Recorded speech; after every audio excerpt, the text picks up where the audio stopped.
It starts with a comforting lie. Most people believe something simple. Dogs love everyone the same. They wag their tails for strangers. They get excited when guests come over. They seem friendly with anyone. So it's easy to assume your dog doesn't really choose you. You're just one of many. But that assumption is completely wrong. And once you see the truth, you can't unsee it. Because here's the second belief people cling to. My dog only loves me because I feed them. Food equals affection. Routine equals attachment. It sounds logical, but it breaks apart the moment you test it. Because if food was the only factor, your dog would follow whoever holds the bowl. But that's not what happens. Not even close. Now watch closely. Sign number 1. Your dog follows you everywhere. Not sometimes. Not when they're bored. Consistently. From room to room. From bed to bathroom. From silence to movement. Even when nothing interesting is happening. That behavior isn't random. It's not dependency either. It's something far more specific. Preference.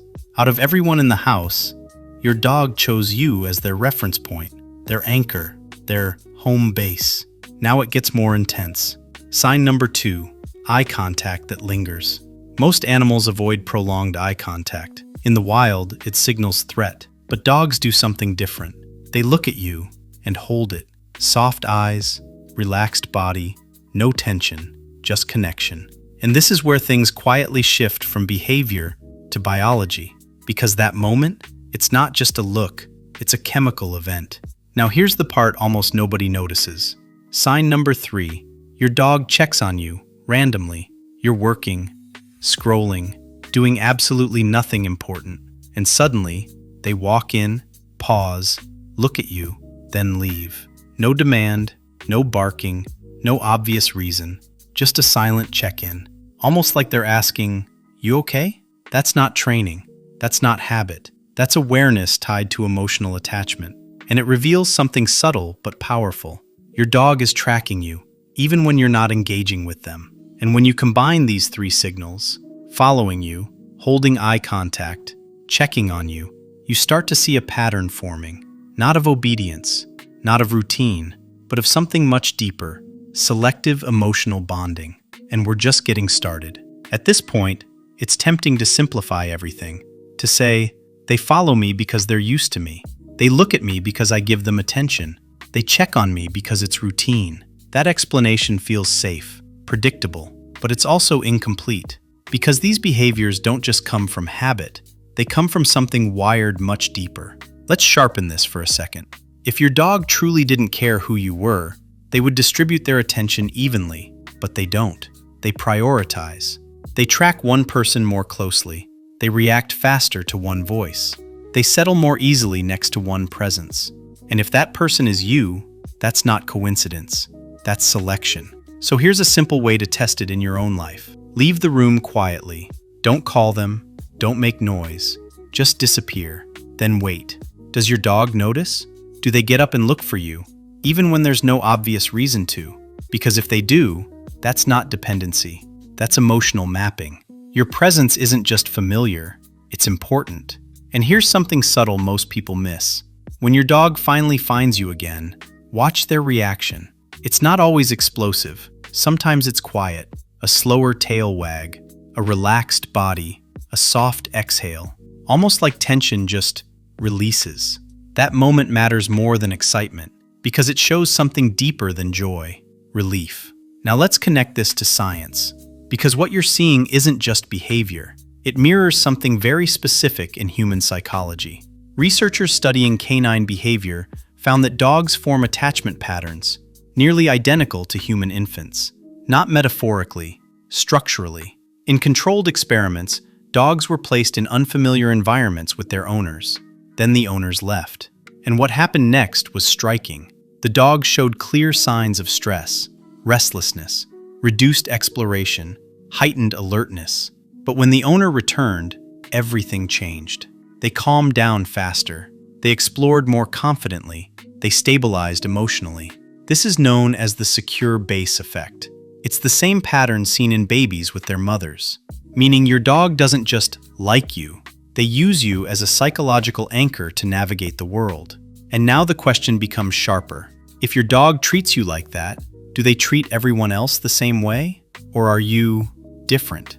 Before we go deeper, try something simple tonight. Pay attention to who your dog chooses. When they have multiple options, multiple people, multiple voices, multiple hands feeding, petting, calling, and yet your dog still leans toward one person, follows one shadow, responds faster to one presence. Why? Because even in a house full of humans, your dog is still running that ancient program. Who is my person? And once that person is identified, everything else organizes around it. Now let's talk about something even more revealing: sleeping positions. Because this is where your dog's emotional hierarchy becomes visible, without them making a single sound. Where does your dog sleep? Not just in the house, but in relation to you. If they choose to sleep near your feet, that's comfort. If they sleep beside you, that's trust. But if they position themselves against you, touching, leaning, pressed close, that's something deeper. That's protection and vulnerability at the same time. In the animal world, sleep is the most defenseless state.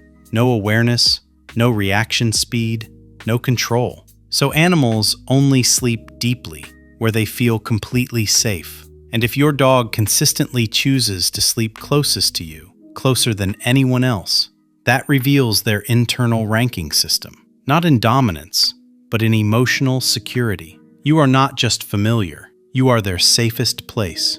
Now here's where things get even more interesting: protection behavior. Most people think dogs protect based on training, commands, guarding instincts, territory. And yes, that plays a role, but there's another layer beneath it. Dogs instinctively protect what they're most emotionally attached to, not equally, not randomly, but selectively. That's why some dogs stay calm when others approach different family members, but become alert, even tense, when someone gets too close to you. It's subtle, sometimes barely noticeable: a shift in posture, a fixed gaze, a repositioning of their body between you and someone else.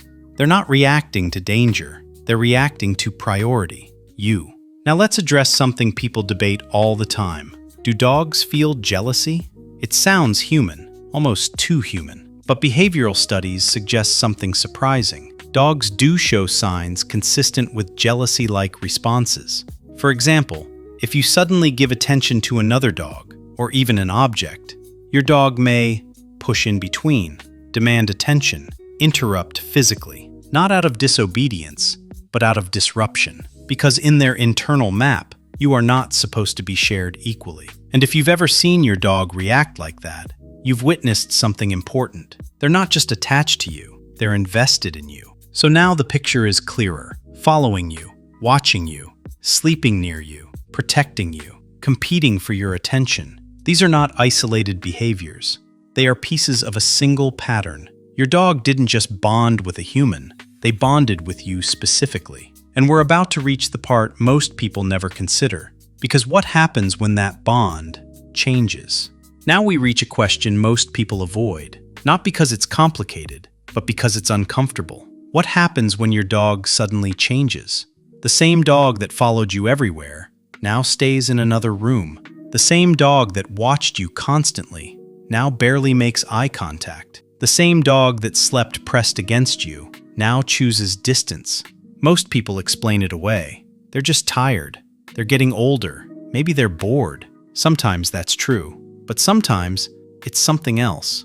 Because when a strong bond shifts suddenly, it's rarely random. Dogs don't just disconnect without reason. If anything, they hold on longer than they should. So when they pull away, it usually means something underneath has changed. It could be physical, pain, discomfort, early illness you can't yet see. It could be neurological, cognitive decline, confusion, reduced awareness.